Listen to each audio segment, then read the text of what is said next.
ዳሊ ሰርች ያልፍልኛል ለውጣለሁ ብላ ተሰዳ እንዲህ በሰው ሀገር እንደወጣች ስትቀር ስታዩ እንዳንዲ ስደተኛ እንዳንድ ሰው ያማል ማለት ነው። የመጣችበት ቢሮ ይሄ ነው ተብሏል። በዚህ ቢሮ የመጣችሁ ወይም ልትመጡ ያሰባችሁ ቶች ካላችሁ ጥንቃቄ አድርጉ። መቼም ብዙዎቻችሁ ሰምታችሁት ይሆናል ማለት ነው። በሳውዲ አረቢያ በደማም ከተማ በአንዲት እህታችን ላይ የተፈጸመባትን ግፍ እንግዲህ ያው ታውቃላችሁ። ሆዳም ደላሎች በእነሱ የምንበደለው አልበቃ ብሎ ከነሱም አልፎ ደግሞ እንግዲህ በውጭ ዜጋ እንደዚህ ያለ ታይቶ ተሰምቶ የማይታወቅ ጉድ እንዲፈጸምብን ፈቅደው እህታችን እንደወጣች እንድትቀር አድርገዋታል ማለት ነው። አስባችሁታል? ይሄን ድርጊት አንድ ኢትዮጵያዊ ብትሆን የፈጸመችው እስካሁን ድረስ ዓለም በተቀጣጠለች ነበር ማለት ነው። ግን የድሃ ልጅ ሞት ምንም አይደለም እና ከሞቱ አሟሟቱን ይወል በጣም ነው ያዘንኩትና ሆዳሞቹ የቢሮ ሰራተኞች ማለት ነው፣ ወይንም ደግሞ መክተብ ውስጥ የሚሰሩት ምንም ችግር የለ እየተከታተለው ነው ጉዳዩን፣ ህግ ይዞታል፣ ሰውየውም በፖሊስ ተይዟል። አስባችሁታል? የሀገሬ ልጆች ህይወትን ያክል ትልቅ ነገር ጠፍቶ ችግር የለም ምንድን ነው እስኪ ንገሩኝ። እኔ ምን ማለት እንዳለብኝ አላውቅም። ያው ብዙዎቻችሁ ሰምታችሁታል። እስኪ ግን ጠርጠር አድርጌ ላውራ ማለት ነው። እንግዲህ እህታችን ገና አዲስ ነች። ከአሁን በፊት አረብ ሀገር አልሰራችም። ምንም አይነት ቋንቋ አትችልም። አይናት እድሏ ወላሂ እኔ ምን ማለት እንዳለብኝ አላውቅም። እና ያው አረቦች ሰራተኛ ጠለቡ። አረቦች ሰራተኛ የጠለቡት ደግሞ ከአሁን በፊት የሰራች ወይንም ቋንቋ የምትችል ሰራተኛ ነበር አሉ የፈለጉት ማለት ነው። ከዛ ሆዳሞቹ ያው ቋንቋ የምትችል ስላጡ ይመስለኛል አላውቅም። እዚህ የተሞላው ፎርሙላ የሚለው ከአሁን በፊት አረብ ሀገር የሰራች ቋንቋ የምትችል ሙያ የምትችል ነው የሚለው ማለት ነው። ከኢትዮጵያ የተላከችው እህታችን ደግሞ ምንም አይነት አታውቅም። ልክ ማንኛውም አዲስ ሰራተኛ እንደሚደናበረው ትደናበራለች። ምክንያቱም የምታውቀው ነገር ስለሌለ ማለት ነው። ከዛ ያው ከመጣች በኋላ ከፊሎቿ ተሰጣቸው። የሚያውቁት ታሪክ የለም። ልጅቷን ይዞ ሄዱ። ከወሰዷት በኋላ ልጅቷን ያው እነሱ እንደሚፈልጉት አይነት ሰራተኛ አልሆነችላቸውም። ያው እነሱ አዲስ ሰራተኛ ስላልፈለጉ እንጂ አዲስ ሰራተኛ ስለምደው ማስቀመጥ ቢፈልጉ ኑሮ ከድሮም እኮ አዲስ ሰራተኛ ብሎ ይጠልቡ ነበረ። ግን እነሱ የጠለቡት የምትችል ነበር። የተሰጣችሁ ሰራተኛ ግን ምንም የማትችል ሰራተኛ ነች። ከዛ ካዩት በኋላ ልጅቷን ስላልወደዷት ወይም ስላልተመቸቻቸው ቋንቋ ስለማትችል ሙያ ስለማትችል ወደ ቢሮ መለሷት አሉ ማለት ነው። የሀገሬ ልጆች በሰዎቹ ምንም አይነት ጥፋት የለባቸውም። ሲጀመርም እነሱ ከጅምሩም የፈለጉት ሌላ ነው፣ የተላከችላቸው ሌላ ነች። አሁንም ደግሞ ህጉን አክብረው በህጉ መሰረት ልጅቷን ካነሱበት ቦታ አምተው ቢሮ መለሷት አሉ ማለት ነው። የሀገሬ ልጆች እና ቢሮ ከመለሷት በኋላ ያው ፈርዶብን አይደለ ከራሳችን ዜጋ አልፎ የሁሉም ዜጋ አይደለ የሚሸቅልብን። በነገራችን ላይ የሀገሬ ልጆች በቃ አለ አይደለ ሰው እንደሌለን ስላወቁ ነው። በማን አለብኝነት ነው ይሄን ግፍ የፈጸመባት እንጂ ሰው እንዳላት የሚቆረቆርላት ዜጋ እንዳላት ቢያውቅ ኑሮ ይሄን ነገር ባላደረገ ነበር። አሁን ላይ ሳውዲ አረቢያ ውስጥ ያሉ አዲስ የተከፈቱ ማንኛውም ሁሉም ቢሮ በሚባል መልኩ አስተርጓሚ የሌለበት ቢሮ የለም ማለት ነው። ሁሉም ቢሮዎች ውስጥ አስተርጓሚ ያለ ሀበሻ ማለት ነው። ገባችሁ? ስለዚህ ያን ሀበሻ ከዚያ ቢሮ ውስጥ አለ ተቀጥሮ የሚሰራ አሉ። የተለያዩ ሀገር ዜጎች ናቸው ቢሮ ውስጥ የሚሰሩት። ስለዚህ ያን ዜጋ ወይንም ያን አስተርጓሚ ወይም ያቺ አስተርጓሚ ዜጋዋን ስታመናጭቅ ባያዩት ኑሮ ካሁን በፊት ለዜጋዋ ክብር ቢኖራትና ዜጋዋን ስታከብር ዜጋዋን ስትወድ ቢያያት ኑሮ ይሄ አረብም በእህታችን ላይ እንደዚህ ያለ ደንበር ያለፈ ነገር እንደዚህ ያለ ጭካኔ ባልፈጽምባት ነበር። ግን ምን ይገርማል? በራሳችን ዜጎች አይደለ እንደ የምንገደለው?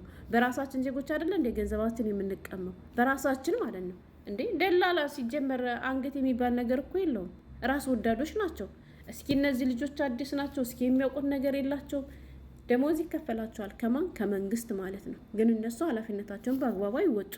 ግን ለዜጋቸው ክብር ቢኖራቸው ዜጋቸው ሲቸግራቸውም እንዲህ ሲሆኑ ፈጥነው ቢደርሱላቸው ኑሮ ቢያይ ኑሮ ይሄ አረብም ነካ አያረጋትም ነበር።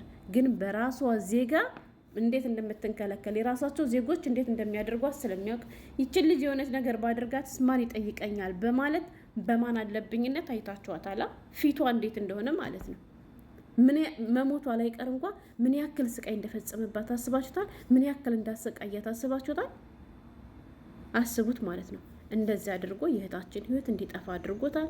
ልጅቷ ገና አዲስ ነች። የምታውቀው ነገር የለም። የድሃ ልጅ ሰርቼ ያልፍልኛል ቤተሰቤን እቀይራለሁ ብላ ወጣ ውድ የሆነ ህይወቷን በሚያሳዝን ሁኔታ ስትነጠቅ ስታዩ ስሰሙ እንዴት ያማል መሰላችሁ? ከሞቱ አሟሟቱ እንዳልኳችሁ ማለት ነው። ገባችሁ? እዛ ተደውሎ ሲነገራቸው ወይንም ደግሞ ጉዳዩ እንዲጣራ ምናምን ፈልጋለን ሲባሉ የዚህ የቢሮ እንትኖች ማለት ነው ግሩፖች ምንም ችግር የለ ጉዳዩን እየተከታተልነው ነው። እሺ በህግ ተይዟል፣ ሰውየው ታስሯል። ጅብ ከሄደ ውሻ ጮኋላ ሀገሬ ሰው። እህኔ እንዳልኳችሁ ይሄን ችግር የፈጸመችው ሰራተኛይቱ ብትሆን ወይንም አንድ ኢትዮጵያዊ ወንድማችን አንድ አረብን እንደዚህ ያደረገ ቢባል ምድር ተሰበሪ ዓለም ሁሉ በተቀጣጠለች ነበር እስካሁን ማለት ነው። ግን የኛ ነፍስ ከሌላው ዜጋ የረከሰ ስለሆነ ምንም ችግር የለ ማለት ነው። ምንም ችግር የለ። አስክሬን ወደ ኢትዮጵያ መላክ ያለበትን ወይም እንዴት እንደሚገባም ማመቻቸት ካለብን እናመቻቻለን። እንዴ የሰው ህይወት ያክል ጠፍቶ ችግር የለም ሲባል ስትሰማ ያመም ያገሬ ልጆች ያማል እኮ ወላሂ። እንዴ ዜጋ ቢኖረን ፈጥኖ የሚደርስልን ኤምባሲ ቢኖረን ፈጥኖ የሚደርስልን የቢሮ ሰራተኞች ለዜጎቻቸው ሲቀርቡን ሲንከባከቡን ምንድን ነው ምን ልርዳሽ ሲሉን ቢያይ እኮ እጅም ባላነሳባት ነበር። ምንድን ነበር የሚባለው? ባለቤቱን ካልናቁ አጥሩን አይነቀንቁ አይደለም የሚባለው።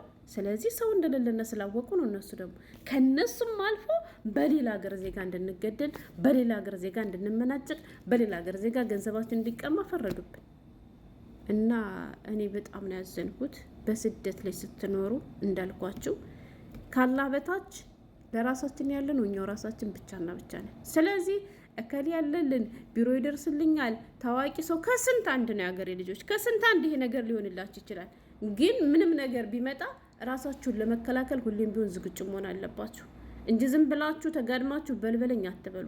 አሁን ይሄ ድርጊት የተፈጸመው ቢሮ ውስጥ ነው ያገሬ ልጆች፣ ገባችሁ? ስለዚህ ቢሮ ውስጥ ደግሞ ሀታ ሌላ መክተብ ውስጥ የሚሰራ የመክተብ ሰራተኞች እንኳ ባይኖሩ ሌላ ልጆች አሉ። ስለዚህ እንደዚህ ያለ ችግር ሲኖርባችሁ ራሳችሁን ተከላከሉ፣ ውይ በሉ፣ ለማምለጥ ሞክሩ እንጂ ዝም ብላችሁ በይሉንታ አትቀጥቀጡ። ይሉንታ ዋጋ ያስከፍላችኋል ማለት ነው። ምንም የማታውቅ ያለ ወንጀሏ ማለት ነው። አስባችኋል?